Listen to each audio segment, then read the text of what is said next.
ipinatago ang CCTV na kuha doon sa pangyayari. Ba't mo itatago kung wala kang tinatago?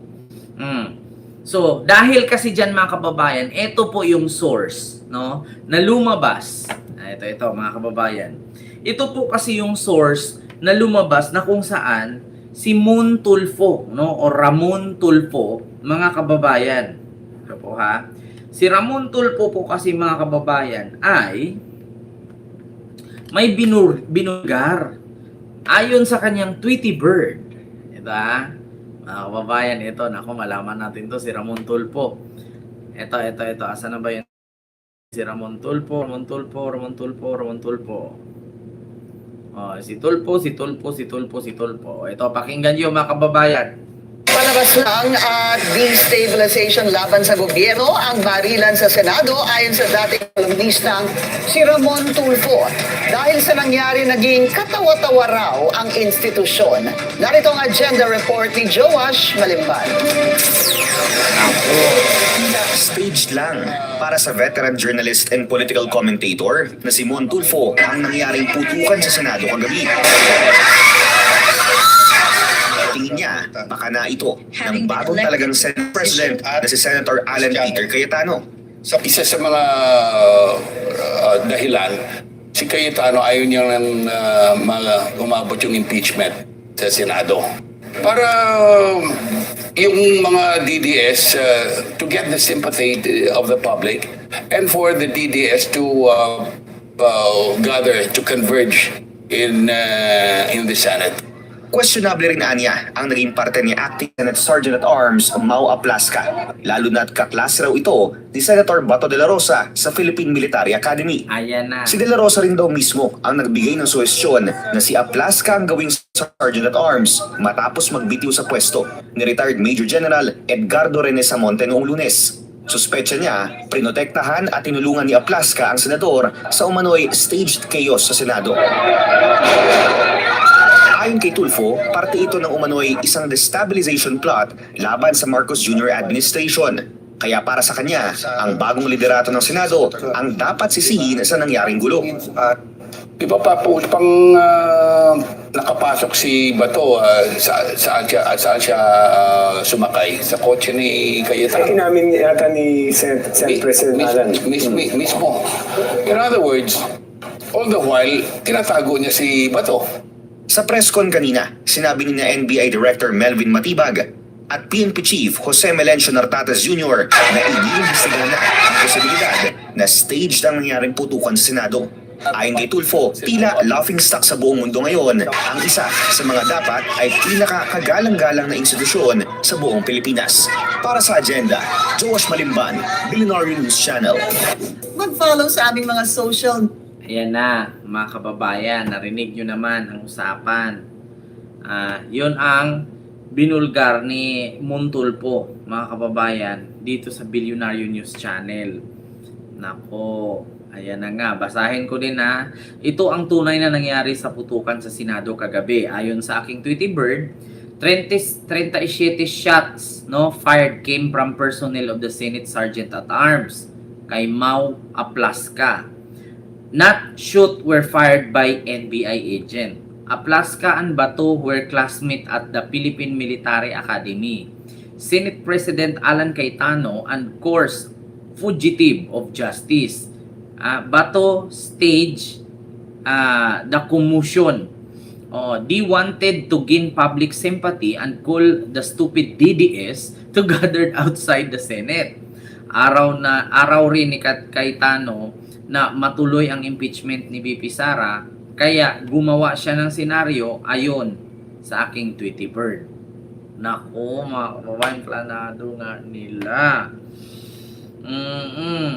Diyos ko, planado talaga nila. Diba, mga kababayan, binulgar na mismo ni Ramon Tulfo. Ma'am Susie, hello po. Ma'am Riz Margie, hello po. Kay Ma'am Edita, hello po. Nakita nyo mga kababayan, grabe yung ano nila kaya nga sabi ko sa inyo mga kababayan, drama lang nila yun para sabihin na ginulo sila, Diba? Pinagplanuhan sila. Tapos habang nakapokus, yung mga cameraman, no, yung media doon sa putukan, si Bato sumigwe. Diba? Si Bato miskapo. So alam nyo na mga kababayan. Alam nyo na yung mga pangyayari. Ito pa mga kababayan, no? Ang sabi nila na nagpaputok daw NBI agent.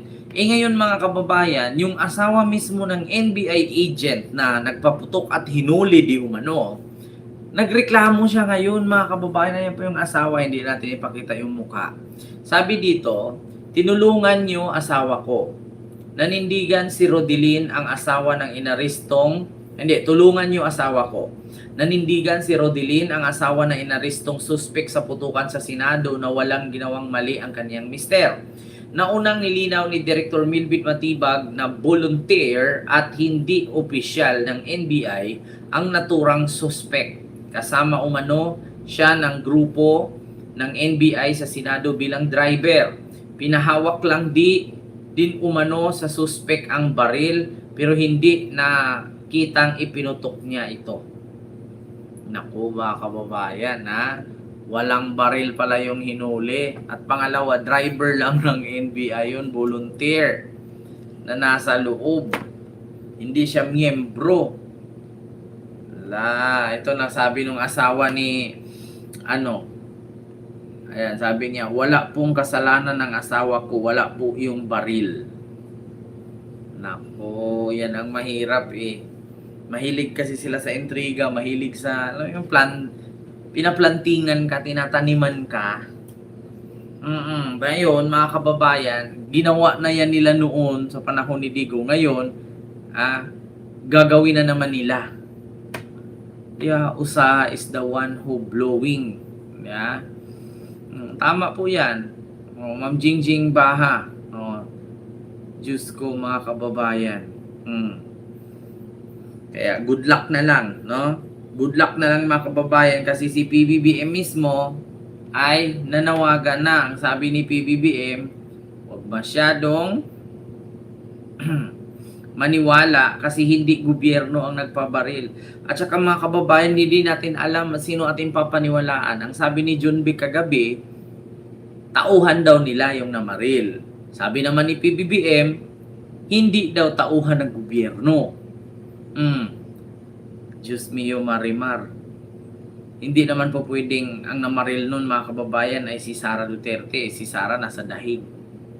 Paano yun? Hahaba kamay niya? Bukod na sa naging agila, naging lastiko na siya. Diba? So, yun po yun mga kababayan. No? Yung ating reaksyones. May CCTV is not showing so we can get everything. They are still covering it up. Tama. Alam nyo kung sakali mga kababayan, anong rason nga bakit ipinatago ni Jinggoy itong video footage ng CCTV doon sa may bandang putukan? 'Di ba? Kung wala silang tinatago, baka nga ang mangyari doon mga kababayan ay katulad kay Bato, miskapo na. Diba? Bakit ganun mga kababayan? Pinapatugis na ni PBBM ang mga nasa likod ng drama shooting sa Senado. Kaya daw ito'y ginawang para si Bato makatakas. Diba?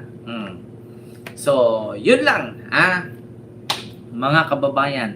Like po tayo. Share and subscribe. Hindi ko na po masyadong haba.